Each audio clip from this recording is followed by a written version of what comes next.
Hello, guys. Once a fortress of glory, now echoing with questions. This is the story of Manchester United's most turbulent season in the past decades. From a 15th place finish in the Premier League to a heartbreaking Europa final loss, the Red Devils faced challenges that tested their legacy throughout the season. Yet, amidst this chaos, sparks of brilliance emerged, glimpses of a bright future were also seen. Join us as we delve into the highs and lows of Manchester United of the season 2024-2025.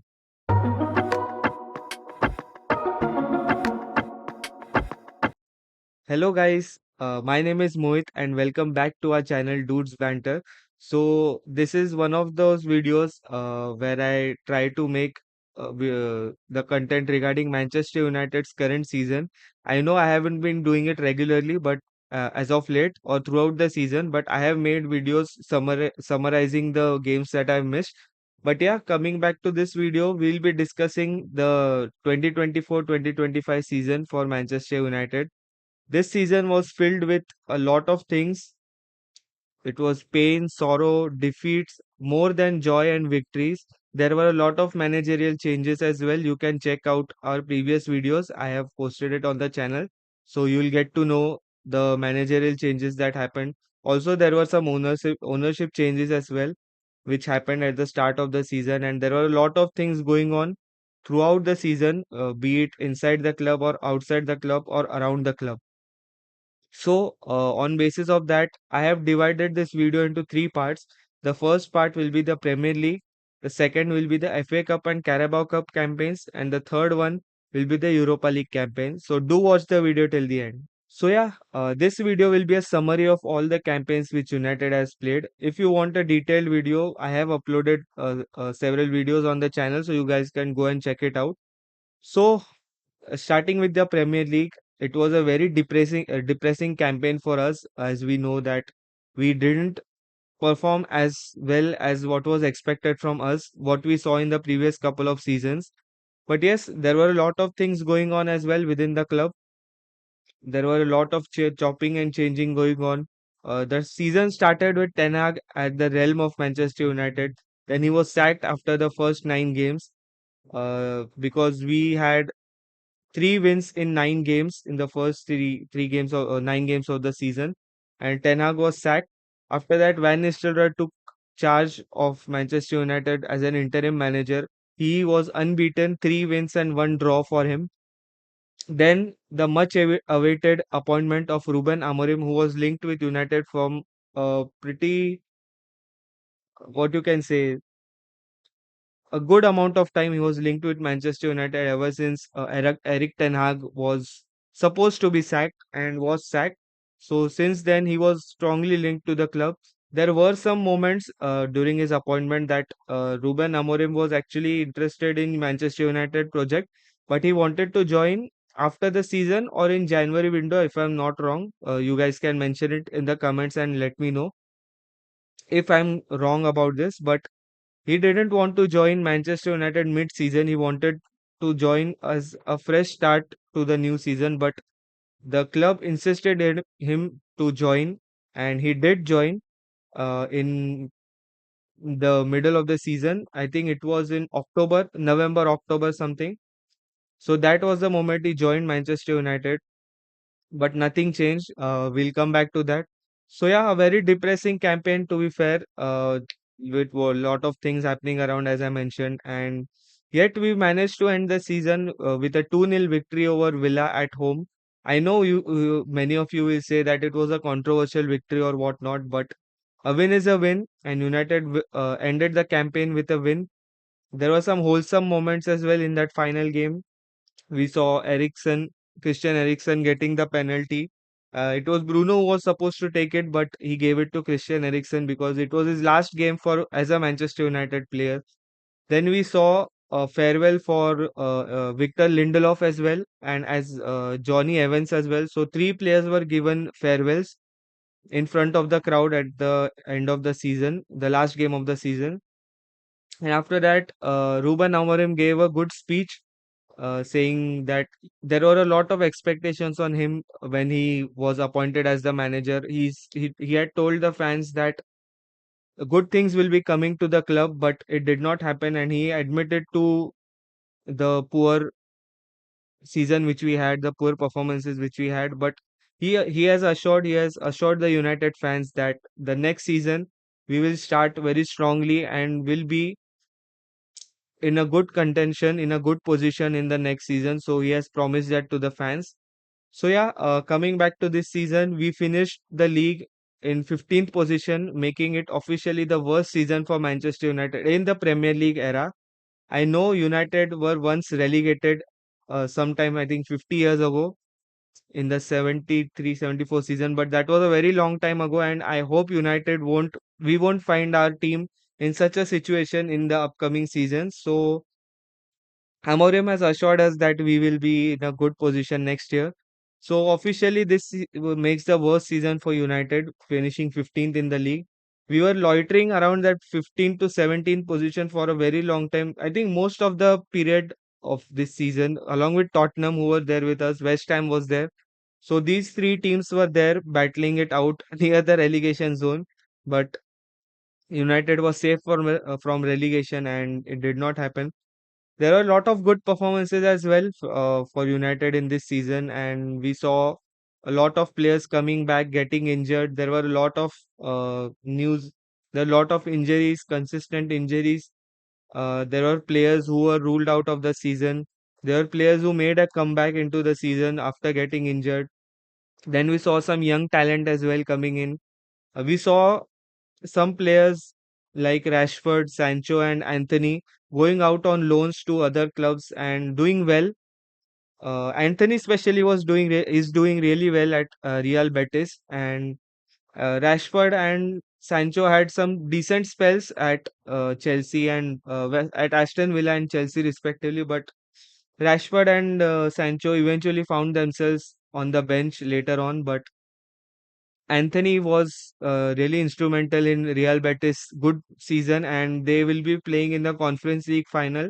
I don't remember the date, but they'll be playing in the Conference League final against Chelsea. So, technically, Anthony has a chance of getting a medal and a trophy at a European Championship. United was not able to do it, but we'll come back to that. Yes, so there are some stats for the season which I'll be sharing. So we played a total of 38 games in this season. We had 11 wins and 18 losses, making it the most number of losses in a season for us and the fewest number of victories for us as well in this season. The remaining games you can calculate are draws. So we scored a total of 44 goals and conceded 54 goals with a goal difference of minus 10 to end the season, and a total of 10 clean sheets were kept by our goalkeeper and our defenders in the season, sorry. And coming back to the number of goals which was scored, so the most goals was scored by none other than Bruno Fernandes and Amad Diallo, who scored 8 each. Amad Diallo actually got his eighth goal of the season in the Premier League season on the final day when he scored that second goal against Villa, making him the joint highest scorer with Bruno Fernandes with 8 goals. Then most assists also belongs to Bruno Fernandes with 18, sorry, with 11 assists. I'm sorry. So yeah, these stats are really not what is shown to us by the capability of our players. I mean, I know that our players are more capable than this, and this is not the numbers which we should have ideally, and not the finish in the league as well, which we should have. But it has happened, and it happens to teams. I know that there is a bad patch coming to every team once every season. So yeah, I think this was our time to face the worst, which was to see. But yeah, I think we managed to finish the campaign inside the Premier League, and we will be staying up. So yeah, let's hope next season brings a lot of good memories for us. So the next is the FA Cup campaign which we had, and we entered the FA Cup as defending champions, not to forget, because we had won the final last season, FA Cup final against City. if I'm not wrong. I think we played two back-to-back finals against City. One, the first one they won, and the next we won. So we came in as defending champions. But this time we just played three rounds and we were knocked out in the fifth round by Fulham at home. The game went into penalties and we were not able to win that game in the penalties. So nothing much to add actually in this FA Cup campaign because we only played three rounds and it was a very small stay for us. The same thing happened in Carabao Cup, but I will get back to that after this. So in the three rounds which we played, we had two wins and one loss. One loss which came against Fulham, two wins which came. The first one was against Arsenal, which was again a win in the penalties, and the second one was against Leicester City, who we had the number this season. We beat them in every possible game which we played against Leicester City.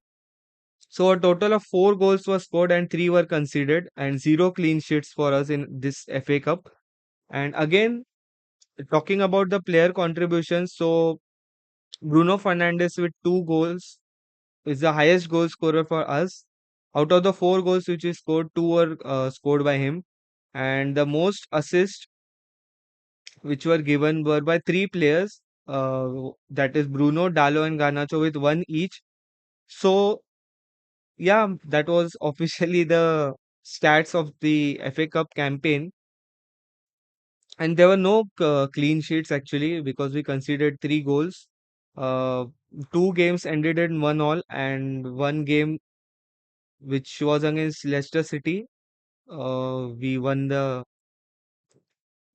game. So yeah, pretty much there. Uh, and after that, I think yeah, as I mentioned, nothing much to mention about the FA Cup. We'll dive into the Carabao Cup then. So in the Carabao Cup, as I mentioned, it was a similar scenario. We played three rounds we started at round three and ended at round five. But this time we were knocked out by Tottenham. We were defeated 4-3 at Tottenham, so away from home.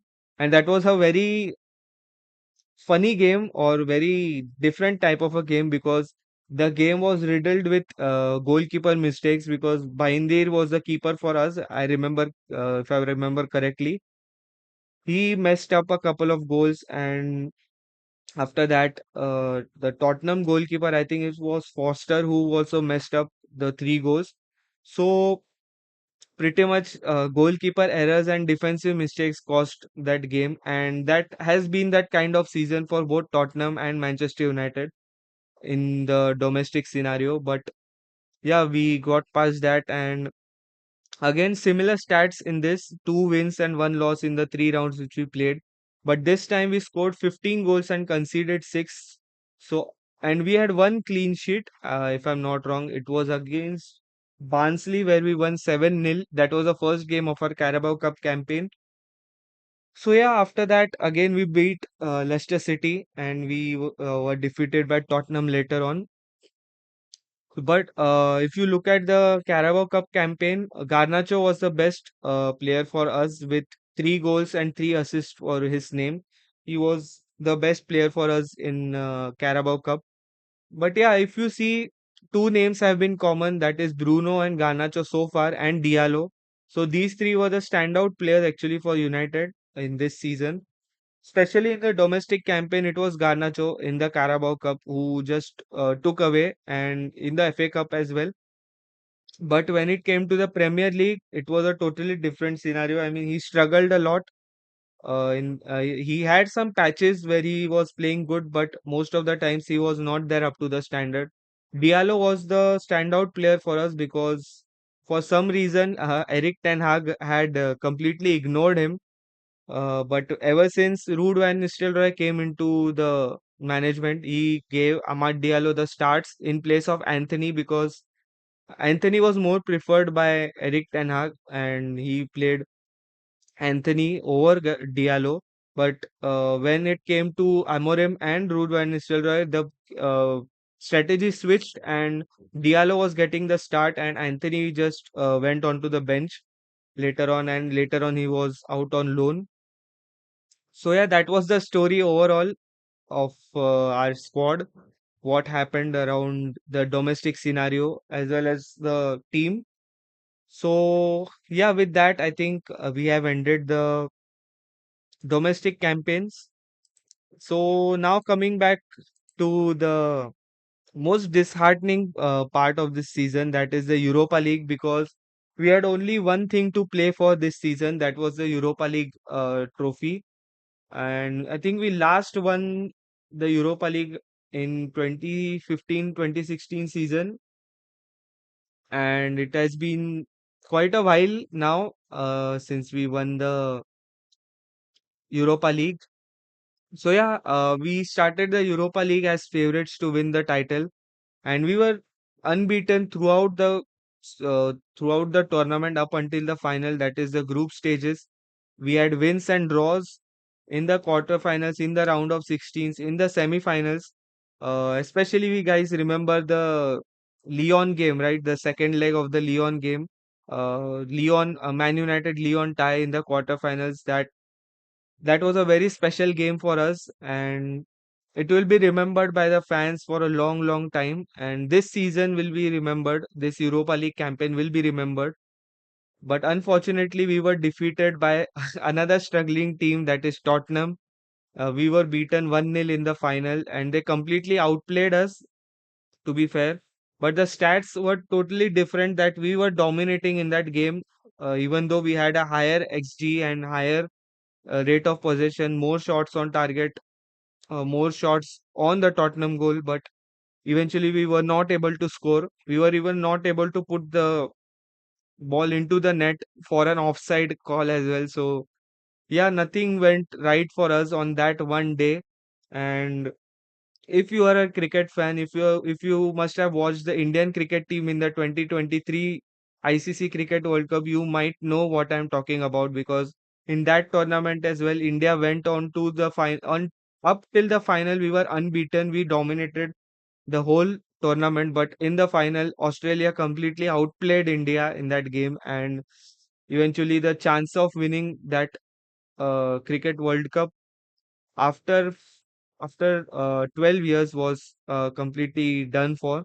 So yeah, coming back to Manchester United, this season we were completely dominating. We had everything going with us, but eventually we could not hold on, and the final we were defeated. A lot of good performances actually, and surprisingly, Rasmus Højlund was one of the best players for us in front of the goal in the Europa League campaign, and he was he was a totally different player here. Amad Diallo, as always, in this season, he has done really well. Garnacho, Bruno, I think a few of the players had done pretty well in this Europa League campaign and contributed to the success of Manchester United up until the final. I know the final we lost, but eventually these things happen. So yeah, I think you guys can comment below what do you think about the Manchester United's campaign this season. And yeah, I think that was the part for Europa League. And now there are some stats about this season which reflect and which show us the clear picture that how poor or how bad Manchester United was in this season.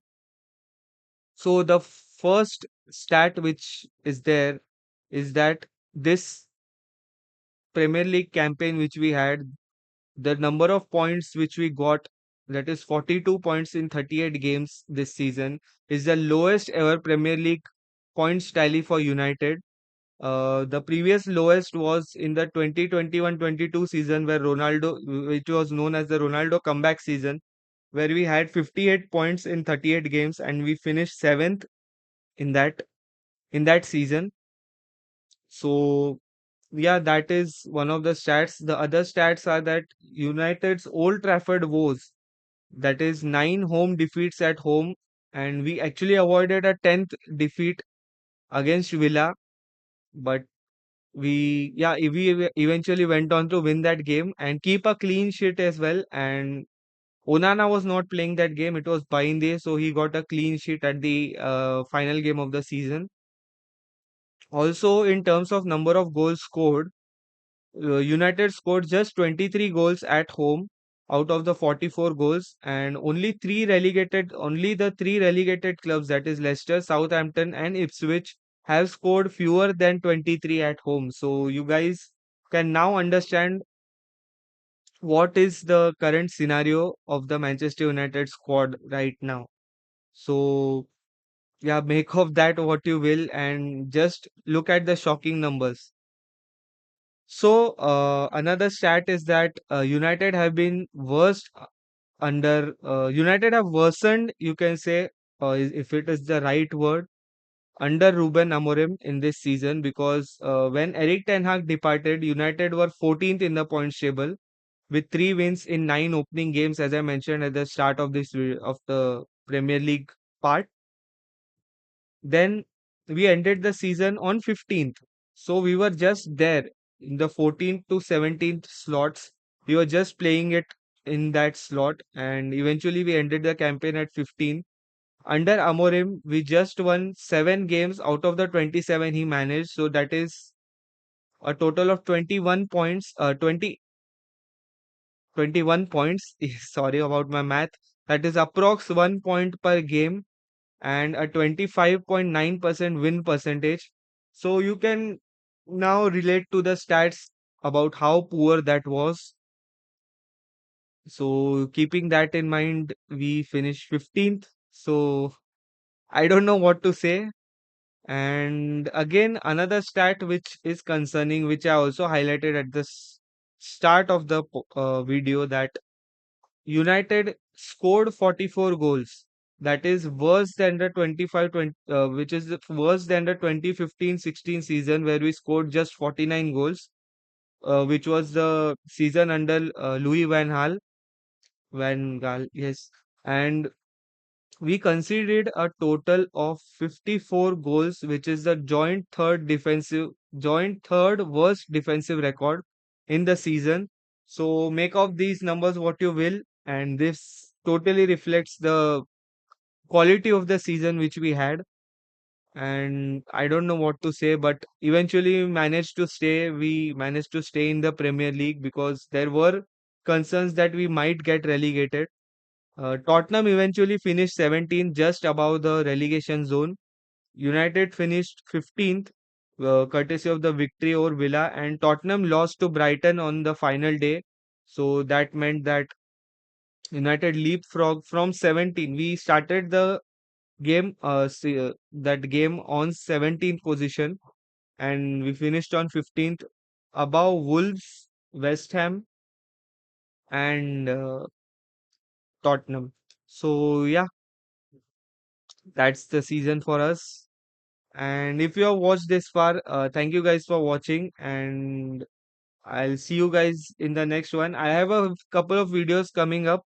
I have planned a couple of videos for this Manchester United season. So yeah, let's see when will I upload, because currently the IPL is also going on. So I'll be busy in live streaming those games for Mumbai Indians, which the team which I support. So you guys can check that out as well.